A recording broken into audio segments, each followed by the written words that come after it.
Baik, selamat pagi untuk Bapak dan teman-teman sekalian. Terima kasih untuk kesempatan yang diberikan kepada kelompok kami yang akan mempresentasikan hasil kerja kami mengenai proyek charter dengan judul Pabrik Pengolahan Yogurt Berbahan Baku Susu Kerbau.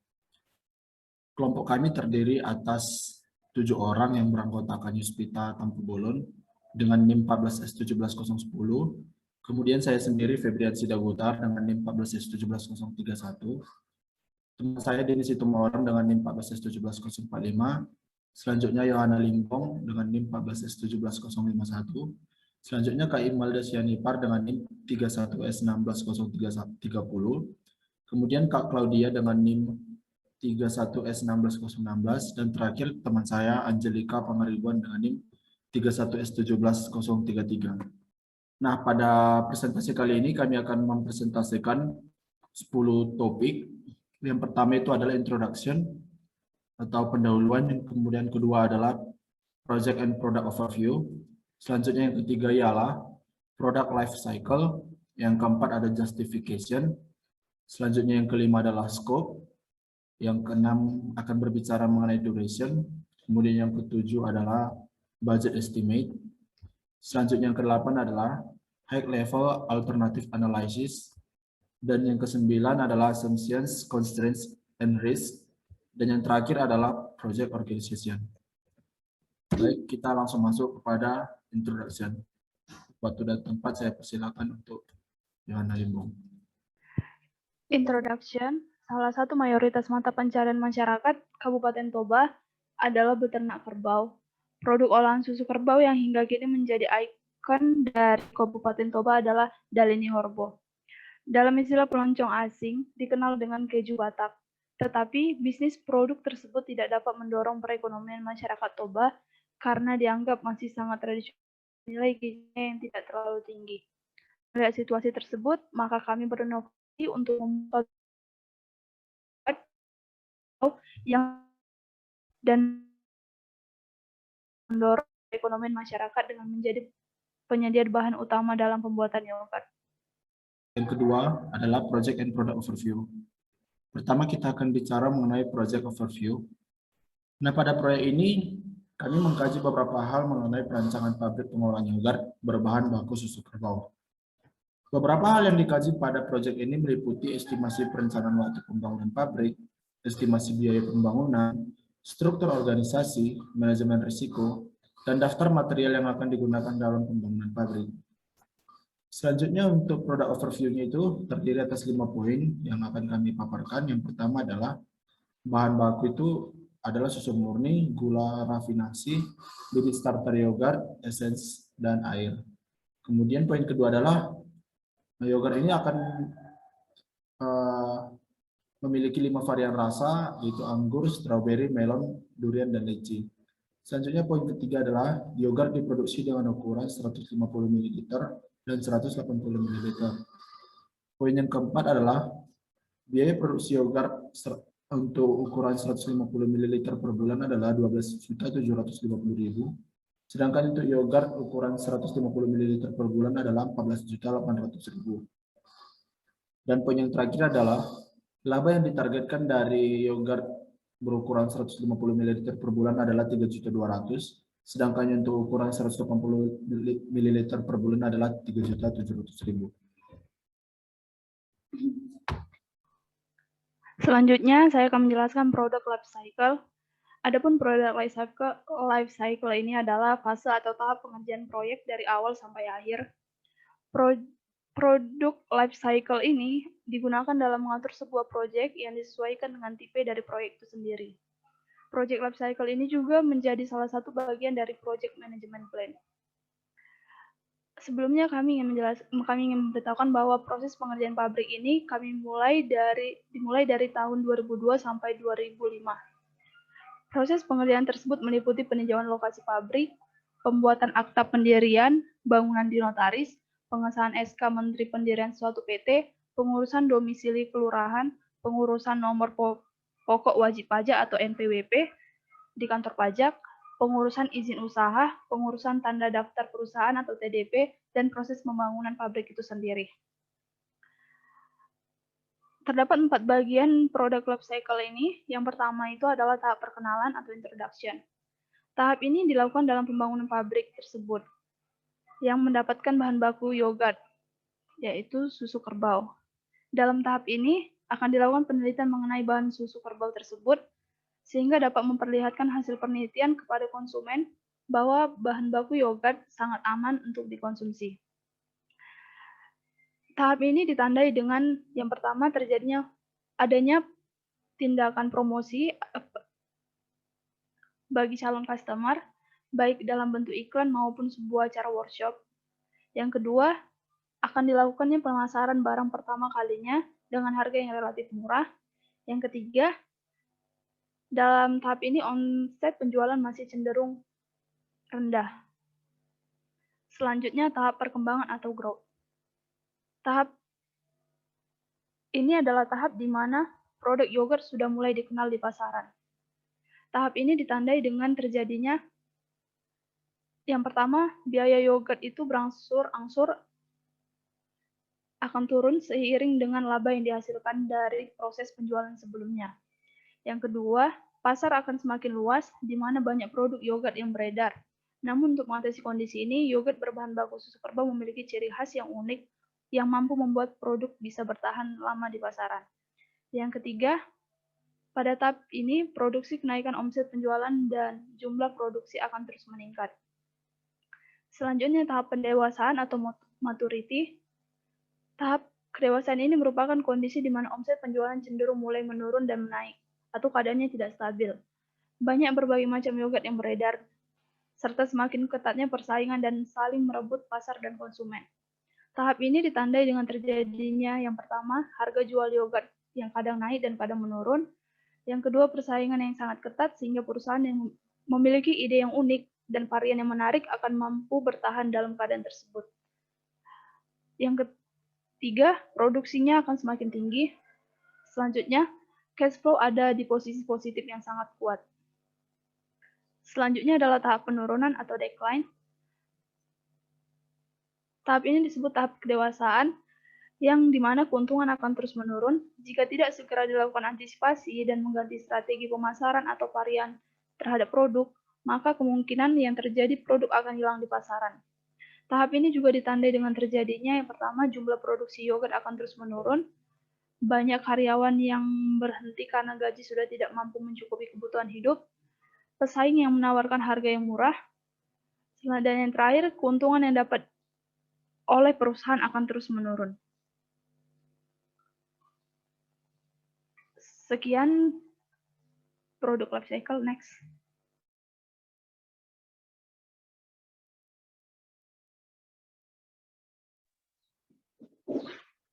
Berikutnya yaitu justification.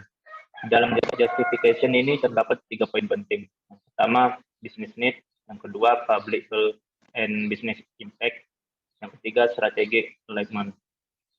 Business need sendiri adalah kebutuhan bisnis di dalam organisasi yang didasarkan pada permintaan dasar, teknologi uang muka, persyaratan hukum, peraturan pemerintah, atau pertimbangan lingkungan.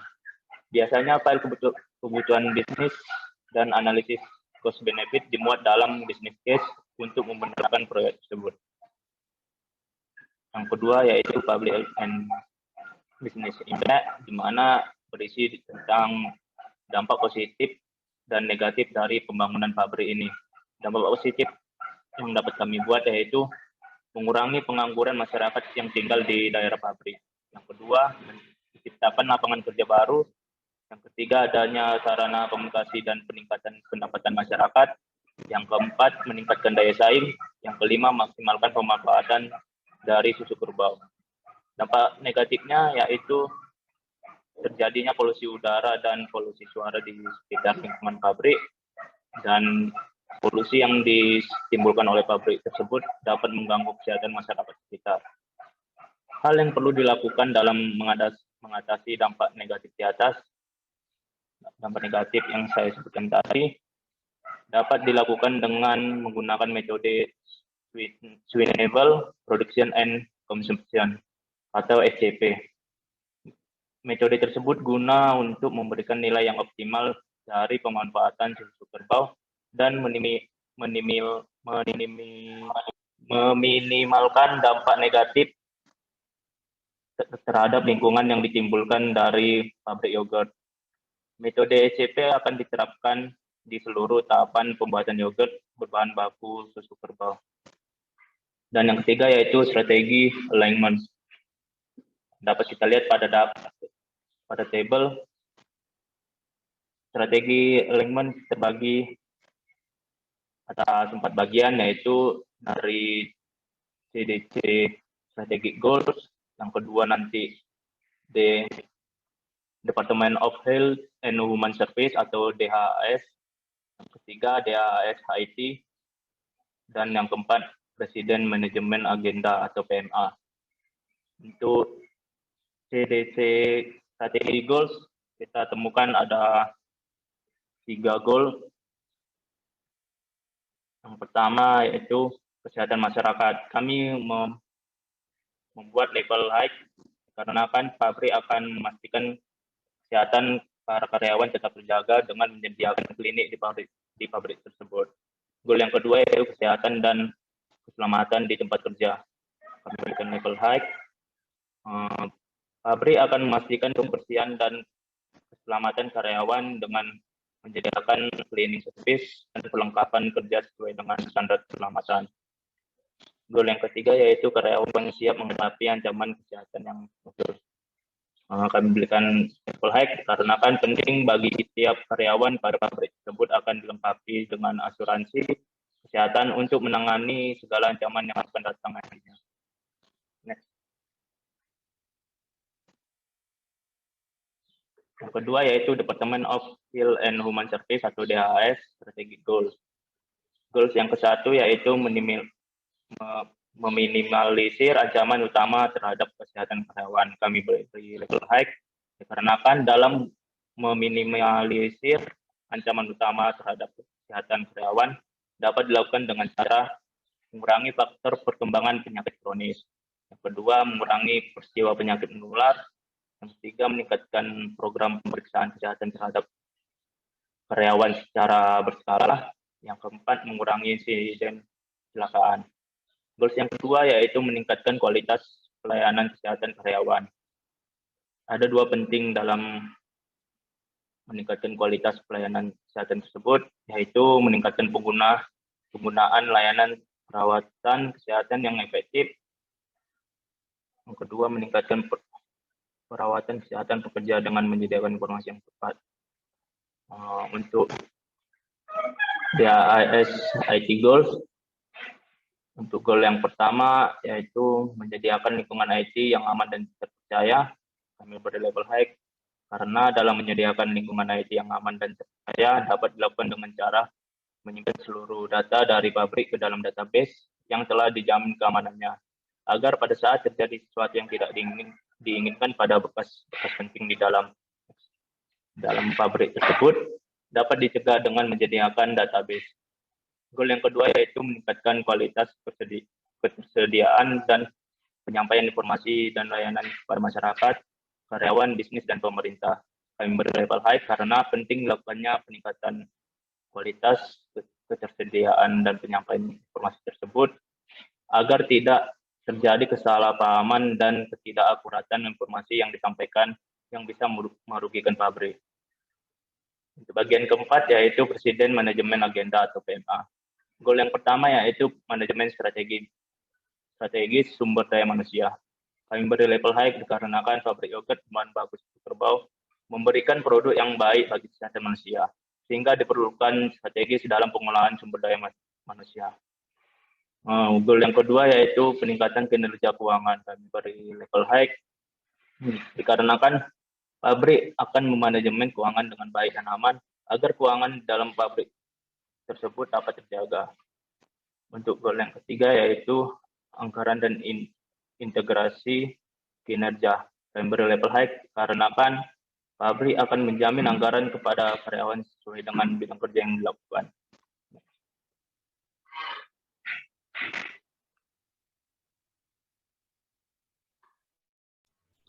Selanjutnya adalah poin yang kelima adalah scope. Visi, misi, dan tujuan dari perusahaan yang ingin kami bangun adalah dengan visinya yaitu menjadi perusahaan penghasil yogurt yang memiliki kualitas terbaik yang dapat meningkatkan kesehatan masyarakat dalam memenuhi gizi masyarakat. Dengan misinya terdiri atas 3, yaitu memperkenalkan produk susu fermentasi yogurt pada masyarakat Toba Samosir secara luas. Yang kedua adalah menyediakan dan menciptakan produk yogurt yang inovatif, kreatif, dan bermanfaat bagi masyarakat.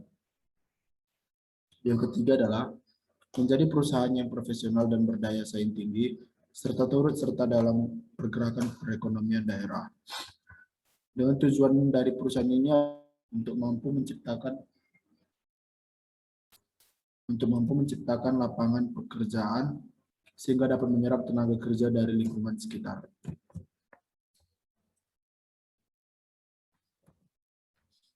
High level requirements. Untuk poin yang pertama adalah feasibility. Untuk deskripsinya adalah yogurt yang dihasilkan harus sesuai dengan standar nasional Indonesia TSNI. Kemudian untuk performance, deskripsinya itu adalah pabrik pengolahan yogurt berbahan susu kerbau harus beroperasi dengan baik, efisien, serta tidak mengganggu keadaan lingkungan sekitar pabrik maupun lingkungan masyarakat. Dan yang ketiga adalah arsitektur. Arsitektur harus mendukung profesi produksi fermentasi yogurt meliputi persiapan alat dan bahan, penyediaan susu, inokulasi bakteri, fermentasi yogurt, quality control, pemberian gula dan esens, serta pengawasan.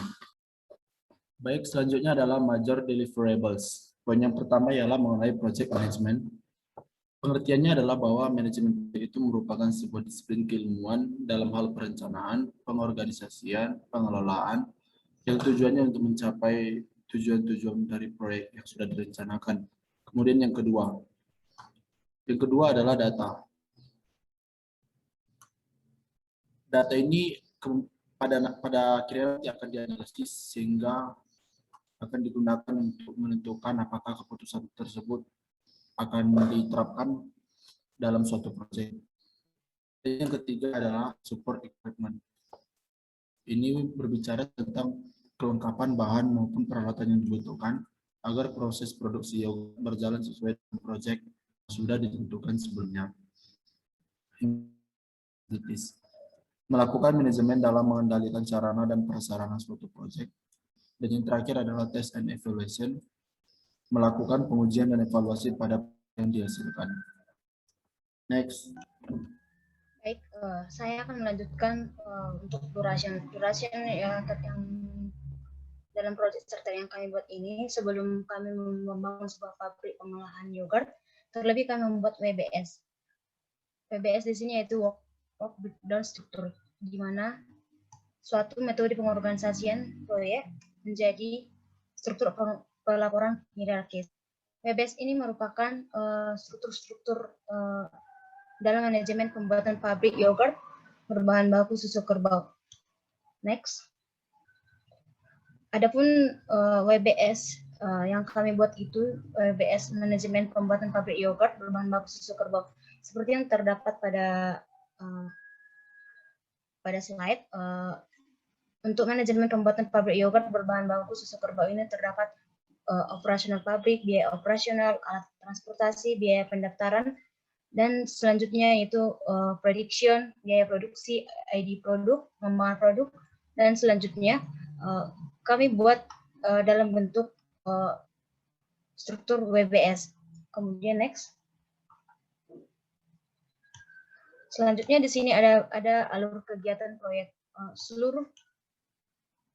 Seluruh kegiatan pada WBS apabila dikelompokkan kegiatan atau aktivitas utamanya saat menggunakan proyek, maka seluruh kegiatan tersebut dapat disederhanakan seperti pada tabel berikut.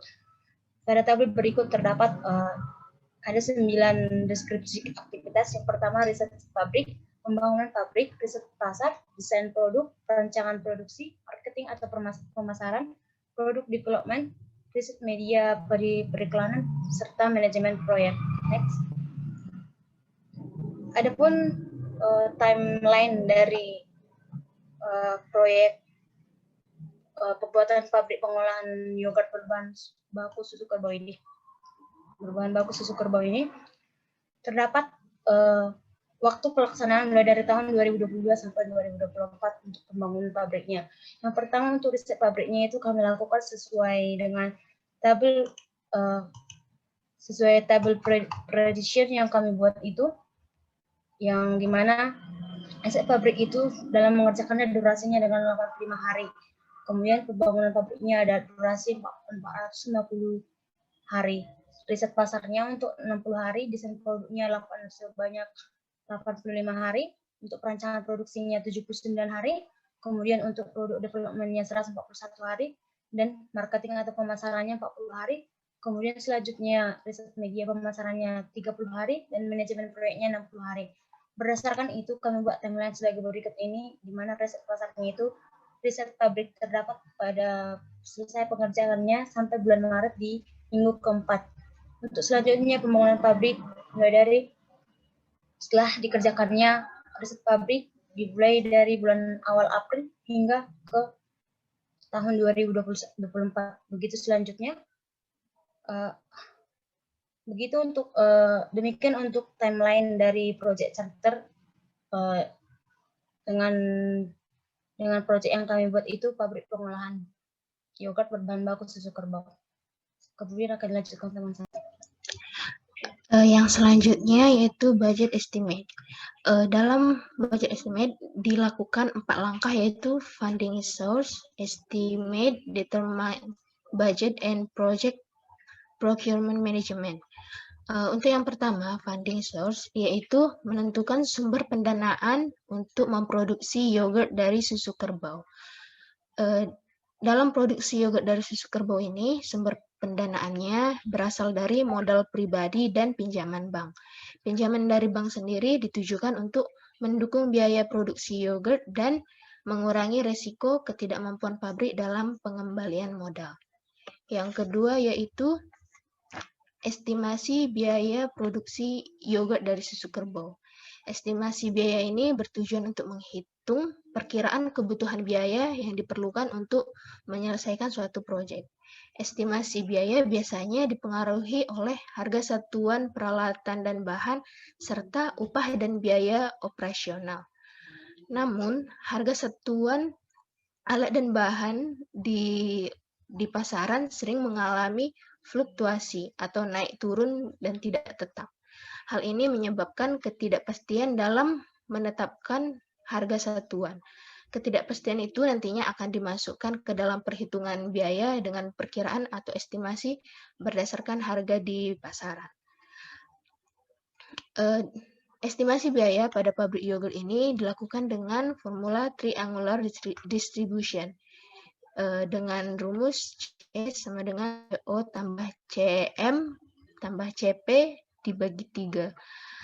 Estimasi biaya dengan triangular distribution ini memakai 3 harga satuan, yaitu optimal cost atau biaya yang paling optimis atau biaya minimal yang harus dikeluarkan dalam memproduksi yogurt. Biaya aktivitas berdasarkan analisis skenario kasus terbaik untuk aktivitas tersebut. Selanjutnya most likely cost atau biaya yang paling mungkin atau biaya yang paling layak dan memungkinkan untuk dikeluarkan. Biaya kegiatan berdasarkan penilaian upaya realistis untuk pekerjaan yang dibutuhkan dan biaya yang diprediksi. Yang selanjutnya pessimistic cost atau biaya yang paling pesimis atau biaya yang paling banyak dikeluarkan dalam produksi yogurt susu kerbau. Biaya aktivitasnya berdasarkan analisis skenario terburuk untuk aktivitas tersebut. Dalam proyek ini sendiri, distribusi biaya yang dibutuhkan dihasilkan dari rata-rata penjumlahan optimal cost, mostly cost, dan pessimist cost, sehingga dihasilkan distribusi biaya yang layak untuk dikeluarkan dalam produksi yogurt dari susu kerbau. Yang selanjutnya yaitu determine budget atau menetapkan anggaran. Menetapkan anggaran yang diperlukan dalam produksi yogurt berbahan baku susu kerbau. Penetapan anggaran meliputi penyusunan laporan, penyusunan laporan keuangan, dan beban biaya sebuah perusahaan yang terjadi karena adanya kegiatan operasional untuk menghasilkan suatu produk dalam periode waktu tertentu. Anggaran yang ditetapkan meliputi biaya bahan baku, biaya peralatan, biaya utilitas, biaya maintenance, dan biaya operasional serta lahan pabrik. Yang ketiga yaitu project procurement management. Dalam proses ini ditetapkan manajemen biaya untuk membeli atau memperoleh produk, jasa, atau hasil yang dibutuhkan dari luar tim proyek. Contoh jasa yang dibutuhkan seperti pengesahan SK Menteri, pendirian suatu PT, pengurusan nomor pokok wajib pajak atau NPWP, pengurusan izin usaha, pengurusan tanda daftar perusahaan, dan lain sebagainya. Dalam proses ini juga dilakukan pembuatan deskripsi proyek beserta biaya yang dibutuhkan mulai dari biaya peninjauan lokasi pabrik, biaya pembangunan pabrik, biaya produksi yogurt berbahan baku susu kerbau, serta biaya pemasaran yogurt dari bahan baku susu kerbau tersebut. Next. Selanjutnya saya akan menjelaskan mengenai high level alternative analysis, di mana high level alternative analysis ini terdiri dari empat, yaitu yang pertama ada pemproduksian yogurt berbahan susu kerbau, di mana alternatif dari memproduksi yogurt berbahan susu kerbau ini didasarkan dari produk minuman yang banyak digemari oleh customer, karena produk ini memiliki rendah lemak, protein yang tinggi, tidak mengandung bahan pengawet, juga pastinya mengandung banyak bakteri probiotik yang baik untuk saluran pencernaan. Yang kedua ada pemasaran produk yogurt berbahan susu kerbau, di mana alternatif dari pemasaran ini adalah menyediakan fasilitas yang baik kepada customer, salah satunya dengan menggunakan media sosial seperti Instagram dan jasa online seperti GoFood, yang diharapkan akan mempermudah customer untuk membeli produk dari perusahaan. Yang ketiga ada pengembangan produk yogurt berbahan susu kerbau, di mana alternatif dari pengembangan ini adalah menggantikan kemasan konvensional dengan kemasan plastik yang lebih steril dan higienis, juga melakukan fermentasi terkontrol dengan menggunakan starter atau kultur murni. Yang terakhir adalah penggunaan alat pada proses pembuatan yogurt berbahan susu kerbau, di mana alternatif dari penggunaan alat ini adalah perusahaan menggunakan alat-alat yang sesuai dengan standar produksi yogurt, sehingga proses produksi akan lebih higienis, steril, dan baik. Next. Selanjutnya, saya akan menjelaskan assumption, constraints, and risk. Yang pertama, assumption. Asumsi adalah apa yang diyakini benar terhadap suatu peristiwa atau keadaan. Asumsi dibuat berdasarkan manajemen proyek yang telah ditentukan serta informasi yang tersedia.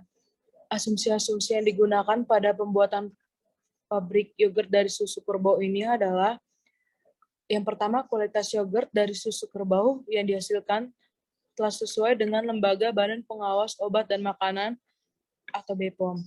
Bahan baku utama bahan pendukung yang digunakan pada produksi yogurt dari susu kerbau memiliki kualitas yang baik.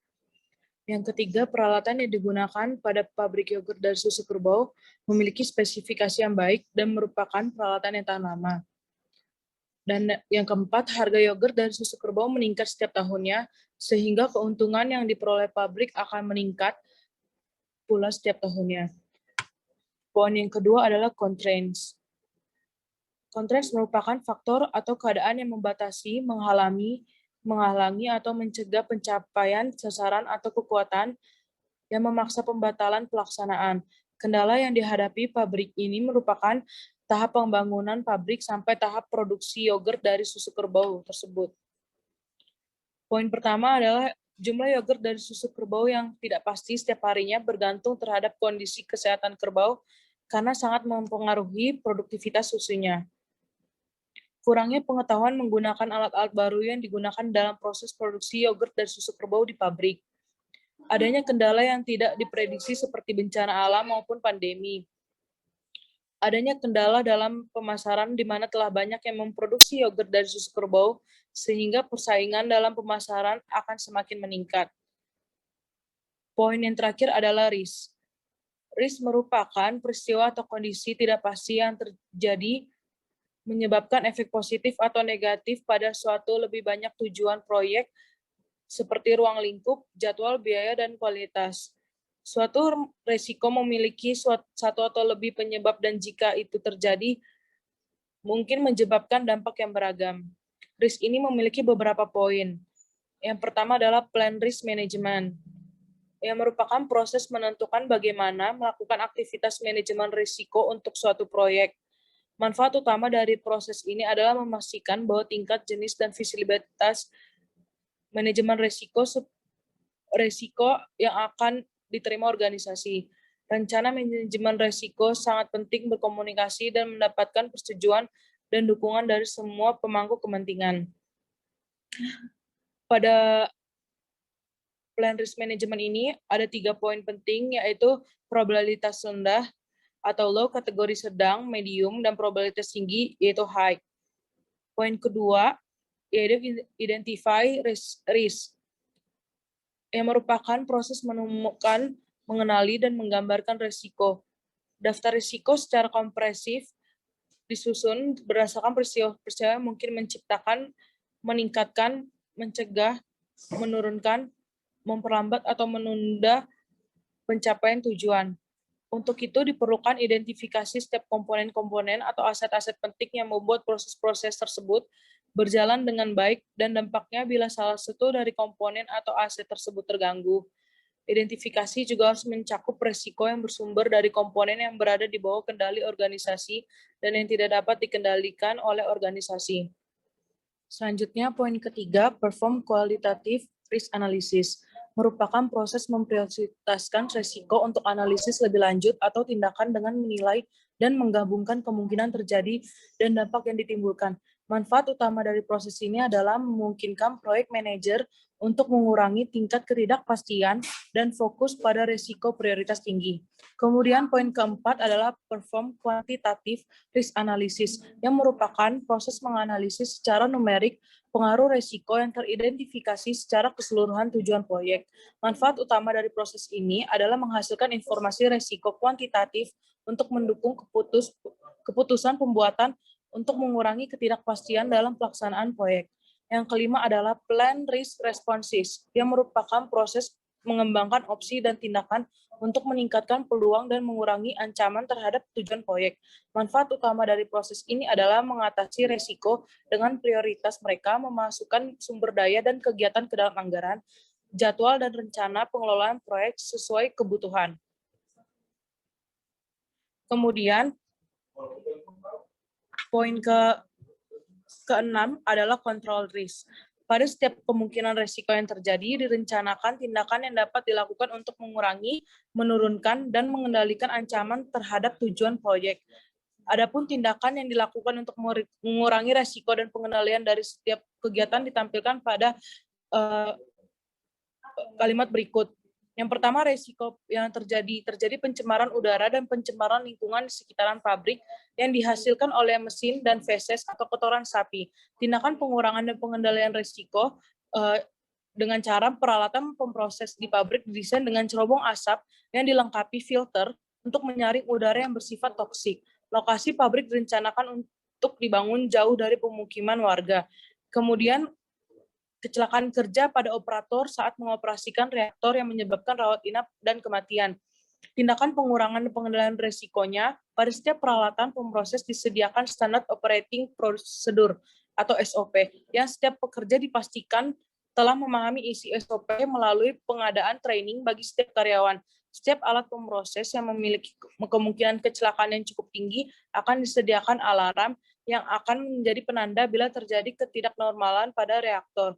Kemudian, harga pasar yang kemungkinan lebih tinggi dari bahan subsidi lainnya dalam pembuatan yogurt susu kerbau. Menyediakan tim pemasaran yang akan melakukan forecasting mengenai harga yogurt dari susu kerbau di pasaran. Next.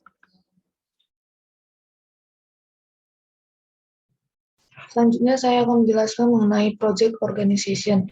Kita tahu bahwa di dalam suatu perusahaan itu pasti memiliki organisasi perusahaan, di mana organisasi perusahaan merupakan terdapat orang-orang yang suatu usahanya dapat dikoordinasikan, yang tersusun dari jumlah subsistem yang saling terhubung dan berhubungan, serta saling terhubung dan bergantung, serta yang dapat bekerja satu sama yang lain. Pada project organization ini terdapat roles and responsibilities, di mana pada roles and responsibilities ini memiliki struktur organisasi, yaitu yang pertama ada pemegang saham yang bertugas untuk mengangkat dan memberhentikan dewan komisaris, juga direktur utama. Yang kedua ada dewan komisaris, di mana bertugas untuk melakukan pengawasan terhadap jalannya pengurusan direksi. Ketiga ada direktur utama yang bertanggung jawab kepada dewan komisaris atas segala tindakan yang dilakukan sebagai pemimpin.